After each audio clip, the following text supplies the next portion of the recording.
Colbert. It's my pleasure to be with you tonight. I'm so excited to be here. I tell you what, following the group we've had tonight, we've had a wonderful night. Mr. Naomi and Mr. Seth. You know what? I believe that I was sitting and listening to your stories, and I remember a quote from Jim Rohn. Facts tell, but stories sell. And we've had some wonderful stories tonight that have sold us on making a difference. You gentlemen have made a difference in our community, in our life. We commend you for that, and thank you for what you have done. I was trying to think of a story I would tell tonight, and several came to my mind. I couldn't think of my mind which one I would tell first, but I want to tell you a story about meeting my friend Otis. Otis and I were friends. When I was 7 years old, Mama woke us up one morning, said, "Get up." My brother Marvin was 5 and I was 7. We're going to meet some people today. And she had laid out our clothes, and this is when mothers actually put their children's clothes out on the bed. We had on our Sunday clothes, but it's Saturday. We're not going to church, we're going to see some friends. And little beknownst to me, her my mother's friend was Miss Fanny Redding. Otis's Redding's mother was my mother's Avon lady. Avon calling. She always smelled so nice when she came to the house. And she always made us feel welcome. But she invited my mother, my father, and I out to Big Old Ranch. And there out at Big Old Ranch in Monroe County, Jones County, that we had an opportunity to go. But before we went, Mama read the Riot Act to her children. Any mama's ever read the Riot Act to your children before you go anywhere? Okay, you're going now, but you're not going to ask for anything.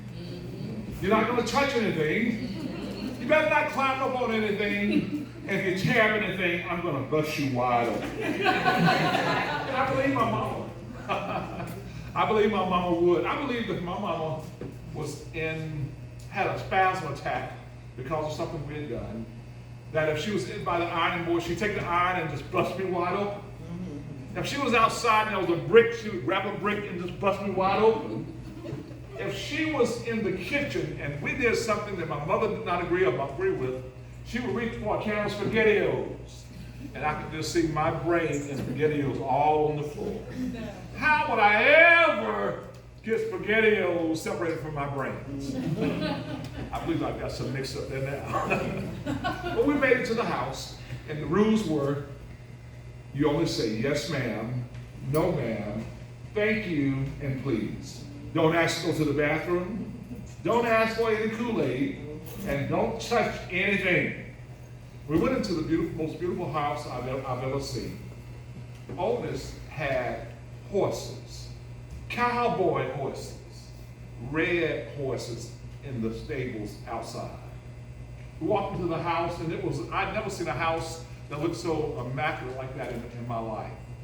We were just like going through the museum. We went through and we saw all the beautiful things. And then we went out onto the patio, and there, it's like, the stars arrived. And there, sitting by the pool, I believe, and the man who was sitting there with, I really believe may have been Alan Walden, one of the Walden brothers. But there by the pool, Otis Redding was wearing a white robe. I've never seen a black man wearing a white robe. My daddy had a robe that had tears on it where our dog had grabbed it when he went out to feed our dog. But Otis, Miss Fanning said, Otis, he didn't come over and pat us on the head or rub our stomachs. But Otis waved at us. And for a child, that's all it really took to be friends.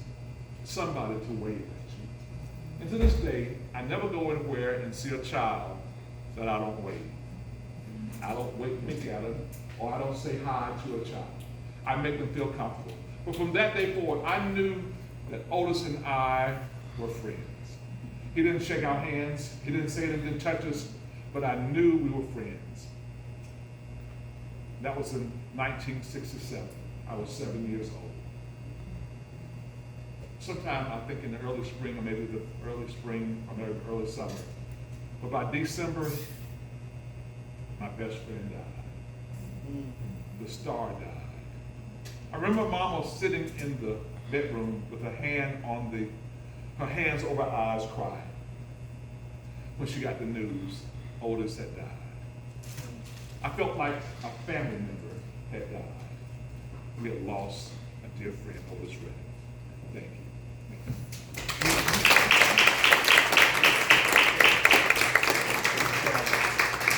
Just a minute more. I know we have other people coming up. Y'all, I'm a storyteller, and I'm working on a story about local legends. And you may never have heard of this gentleman here.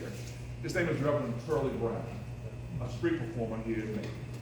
As a child, I was afraid of him because he was a blind man who played a guitar on Cotton Avenue, Poplar Street, and all around Macon. Hopefully, I can tell. I'm working on some stories that I'll tell about this gentleman and other street performers. But he performed at Carnegie Hall, one of the first black men that ever played at the Grand Ole Opry, played at Ghirardelli Square in San Francisco, a blind man who took pennies and made a living, made a life, celebrating what God had done for him and bringing hope to other people. Thank you, and be blessed.